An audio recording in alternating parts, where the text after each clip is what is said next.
A group of people asked me, or told me actually, told me to tell them who is Gangaji and what is Gangaji's message. And I realize I've been speaking to people for 18 years now, and that's still really a very difficult question. Not in that the answer is difficult, but the answer is actually impossible to phrase in language. And so the difficulty is somehow translating what's true into a language that we apparently speak. And really I mean apparently. And apparently sometimes vaguely understand. But I thought I'd try tonight again. So the most important part of the question is, what is my message? And when I look at that question deeply, I realize that the essence of the message is that it is possible for you to discover that the core of your being is absolute joy and fulfillment. And it is possible to discover that without changing a thing, or without anything not changing. That it is possible to discover it in this moment, and in any moment. An exalted moment or a horrible moment. And that I'm here to support you in that discovery, as my teacher supported me, by means of inquiring into the truth of who you are, which is underneath the story of who you tell yourself you are.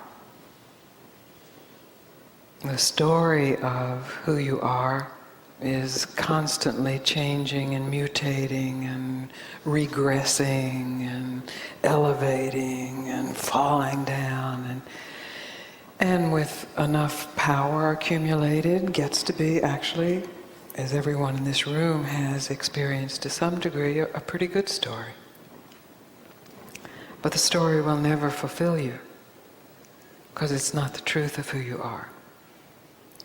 And the truth of who you are is present underneath the story. So that the inquiry into the truth is the inquiry into what is untold. Not what you have created, but what has remained uncreated.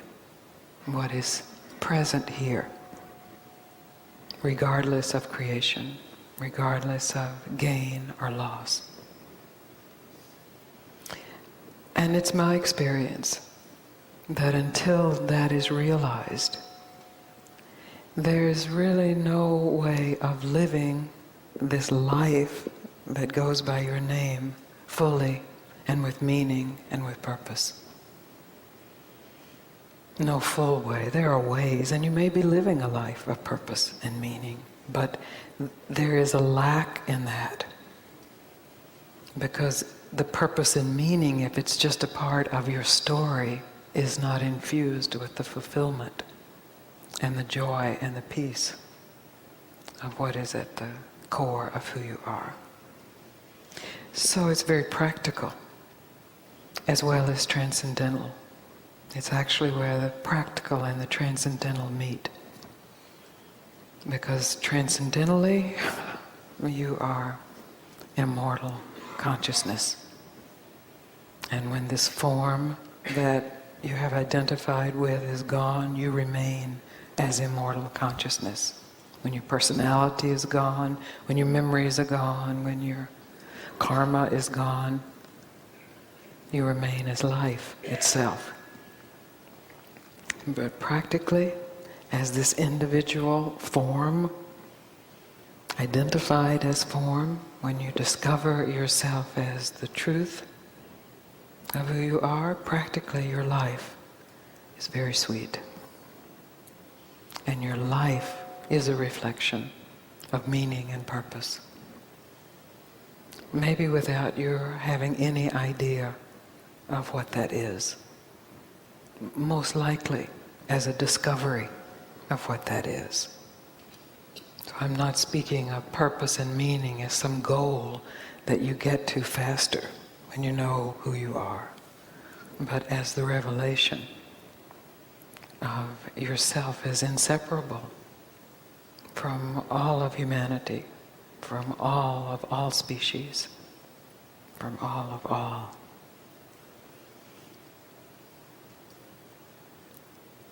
And Gangaji, who is Gangaji? I have no idea. You have lots of ideas. just a regular human being. And that's extraordinary good news for each of us. Not a saint, not an avatar, not a holy mother, not a goddess. It's kind of a relief, isn't it? Really? As much as you thought you wanted a holy mother and a goddess, really not that. Still for me. But someone who is regular, normal, ordinary, with ordinary ups and downs, ordinary miseries, ordinary blisses, and the extraordinary good luck to have had someone with enough power and grace say to her, stop telling your story and see what is here. And with that luck of hearing that, the luck of actually really hearing it. And then the luck beyond luck of being able to offer the same to you, and in that, discovering it deeper all the time. So once again, April is actually 18 years of speaking to people, so close to an anniversary of 18 years. Once again, I greet you as the first time. And in this greeting, I invite you to stop imagining who I am, to stop imagining who you are, to stop imagining what enlightenment is, to stop imagining what fulfillment is, to stop imagining what your future will be, and to stop imagining what your past was. And to be here as consciousness, present, and inquiring into what is it that is here. And letting that then lead the mind.